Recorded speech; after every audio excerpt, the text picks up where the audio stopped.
Céline ignorait comment annoncer la nouvelle à sa fille. Elle ne savait pas non plus comment elle allait réagir. Juste avant de décéder, Jean Loiseau s'apprêtait à accomplir un ultime effort vis-à-vis d'elle. Il n'avait rien promis, mais son regard suffisait à Céline pour le comprendre. Elle était venue à sa rencontre car elle tenait à lui. Il restait son père. Elle avait pris connaissance de son altercation avec Marc par Hélène, hier soir. Avait-il décidé de se retirer un peu des commérages du village pour voir sa famille vivre plus paisiblement? Finalement, elle ne le saura jamais. Elle l'avait retrouvé pendu dans sa cuisine. Sur son cou, on percevait des traces de doigts. C'étaient ceux de Marc. Mais l'assassin ne s'en était pas arrêté là. Jean Loiseau avait été victime de plusieurs coups de couteau dans l'abdomen. C'est ce qui avait causé sa mort.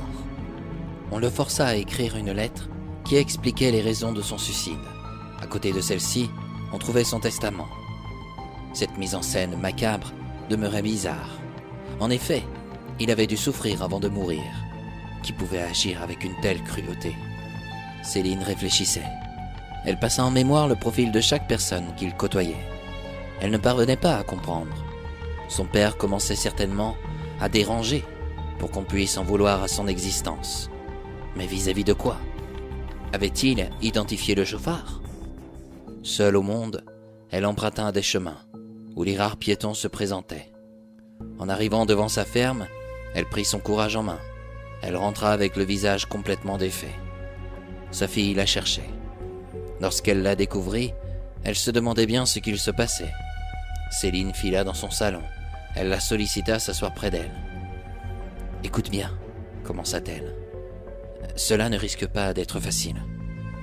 Ton grand-père est mort. » Bertille la regarda avec un air qui faisait froid dans le dos.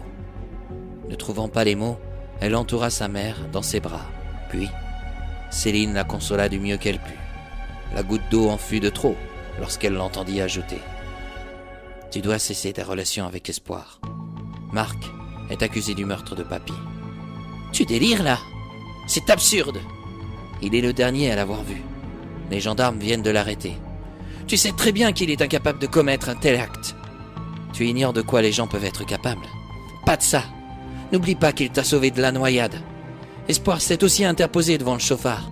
S'il n'avait pas été là, où serais-je? Tu ne m'empêcheras jamais de continuer à l'aimer. On a tué ton grand-père, Bertille. Et depuis qu'ils sont revenus, nous n'avons droit qu'au malheur. Et moi, ce matin, j'ai cru perdre espoir durant quelques instants. Tu t'en fiches? Je m'en moque de cette malédiction. Quelqu'un est derrière tout ça. Alors qui? S'énerva Céline, à la surprise de Bertille.